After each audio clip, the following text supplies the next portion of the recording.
Un homme est entré aujourd'hui vers 10h15 dans le hall de Libération à Paris, armé d'un fusil à pompe et a ouvert le feu, blessant un assistant photographe du quotidien avant de prendre la fuite, selon le journal et une source policière. D'après le directeur de la rédaction, Fabrice Rousselot, interrogé par BFM TV, l'homme a tiré 2 coups de feu. La brigade criminelle de la police judiciaire parisienne a été saisie de l'affaire.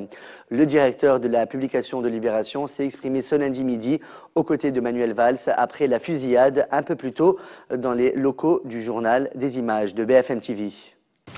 J'aimerais juste remercier Manuel Valls, Bertrand Delanoë, Anne Hidalgo, la ministre de la Culture, qui sont venus immédiatement à Libération. Le journal est traumatisé par ce qui s'est passé ce matin dans le hall de Libération, le hall d'entrée de Libération. Des mesures sont prises désormais pour protéger les différents organes de presse au sein même, au cœur même de Paris, capitale de la France. Ce que je tiens à dire, d'abord, c'est que mes pensées, mon soutien, le soutien de toute l'équipe de Libération va à la personne qui a été très sévèrement touchée et qui est soignée en ce moment. Nous pensons à elle, nous pensons à l'équipe de Libération et nous pensons plus largement à l'ensemble de nos confrères qui vont travailler dans les jours qui viennent, dès maintenant, dès aujourd'hui, avec une protection policière. Nous sommes en France, nous sommes en 2013, il y a un niveau de violence élevé qui compromet le libre travail d'un certain nombre de rédactions et peut avoir des conséquences dramatiques comme celles qui ont eu lieu ce matin. Donc c'est un cri de colère, un cri de soutien et un cri d'alerte et d'alarme collective face à la montée d'un cran supplémentaire du niveau de violence ici même à Paris. Vous dire qu'il y avait de la violence contre la presse, vous sentez ce climat-là? Il y a des mots qui se disent partout, il y a des mots qui s'écrivent, il y a des lettres qu'on reçoit, il y a un niveau ambiant, un bruit, des décibels qui montent, il y a des menaces qui sont formulées, parfois de manière claire et nette, le plus souvent de manière anonyme. Oui, il y a un niveau de violence très supérieur à celui que j'ai pu personnellement connaître il y a quelques années encore. Et ce niveau de violence, ce climat, autour d'un métier qui est un métier comme un autre, si ce n'est qu'il est essentiel pour le fonctionnement de la démocratie, doit alerter l'ensemble de nos concitoyens. Faire le métier de journaliste, ce n'est pas demander des privilèges. 2 explosions aux abords de l'ambassade d'Iran située dans le sud de Beyrouth ont causé la mort d'au moins 18 personnes mardi 19 novembre. L'explosion s'est produite un peu avant 10h. Des images diffusées par la chaîne de télévision El Mayadeen ont montré des habitants affolés, des voitures en feu, de corps calcinés et le feu dévorant un immeuble. Le Parlement ukrainien a rejeté jeudi des projets de loi dont l'adoption aurait permis le transfert à l'étranger de l'ex-chef du gouvernement, Yulia Tymoshenko.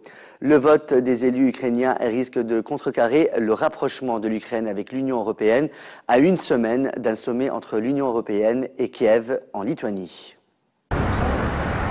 Le Parlement ukrainien a rejeté ce matin les projets de loi autorisant le transfert à l'étranger de Yulia Tymoshenko pour soins médicaux. Il a manqué une trentaine de voix, purge actuellement une peine de 7 ans de prison. Elle avait été condamnée en 2011 pour abus de pouvoir suite à la signature d'un contrat gazier avec la Russie, jugé désavantageux pour son pays. L'opposante a toujours dénoncé une vengeance personnelle du président Viktor Yanukovych. Le mot est du gouverneur de la Banque centrale de Tunisie qui déclare après avoir dilapidé sans compter les derniers publics conduisant le pays à une situation économique et sociale en passe d'être catastrophique. Le gouvernement a adopté une loi de finances et un budget 2014 d'austérité tout azimut qui traduisent un effondrement général conduisant d'éminents économistes à s'écrier « Quand on s'affole, on fait n'importe quoi ». Dans le budget, tous les déficits ont dérapé depuis 2 ans alors que les réalisations dans les régions se sont effondrées. Le déficit budgétaire a été multiplié par au moins 6. Les dépenses globales ont connu un dérapage explosif de l'ordre de 8 milliards de dinars, atteignant près de 28 milliards de dinars en 2013. En plus, il ne s'agit pas de dépenses ciblées pour les régions ou les couches défavorisées. Bien au contraire, l'essentiel du dérapage provient de la compensation qui a triplé et de la fonction publique dont la charge a augmenté de près de 50%. Par contre, le taux de décaissement effectif des investissements publics régionaux prévus par le budget 2013 sera de moins de 20%, ce qui traduit une véritable paralysie économique de ces régions. Quant à la loi de finances 2014, elle comporte 2 séries de mesures, les unes concernant l'instauration des taxes et impôts divers, les autres concernant des restrictions de dépenses. Ces 2 séries de mesures induisent une pression intolérable sur le pouvoir d'achat des Tunisiens, avec une érosion sans précédent de la classe moyenne, qui constituait l'un des principaux acquis de la Tunisie indépendante. Les défauts du budget prouvent l'incompétence du gouvernement actuel. On a une réserve par rapport à la Banque centrale dont les revenus de la vente de Tunisie Télécom, où l'on va prendre 1 milliard, mais aussi on sera obligé de prélever 825 millions de dinars des ressources de la caisse qui sont supposées y rester. Alors là, le temps presse et il nous faut une solution radicale qui consiste en un nouveau gouvernement qui aura la compétence et la crédibilité chez les Tunisiens ainsi qu'à l'étranger. Siliana, un an après les affrontements musclés des forces de l'ordre contre ses habitants, plus connus sous le nom les événements de la Chevrotine, commémore à partir de lundi prochain et durant 3 jours ces événements à travers plusieurs manifestations, de rassemblements populaires, de projections de films et expositions photos. Pour la mémoire, à cet égard, la coordination de Siliana prévoit, outre la participation massive de ses habitants, l'arrivée aussi de plusieurs personnalités syndicales. En réponse au projet de loi décrété par le ministère de la Santé qui oblige les médecins jeunes diplômés à exercer pendant 3 ans dans les régions intérieures du pays, le syndicat régional des médecins, pharmaciens et dentistes exprime son refus catégorique de ce projet de loi. Lors de la conférence de presse tenue aujourd'hui au local de l'UGTT, le secrétaire de ce syndicat juge ce projet de loi populiste et a été selon lui décrété pour servir les agendas politiques. D'abord, cette loi a tendance à être obligatoire. Ensuite, cela ne concerne que les médecins, alors que ces régions manquent de plusieurs autres choses. Troisièmement, on ne sait pas si on enverra une équipe complète ou un seul médecin.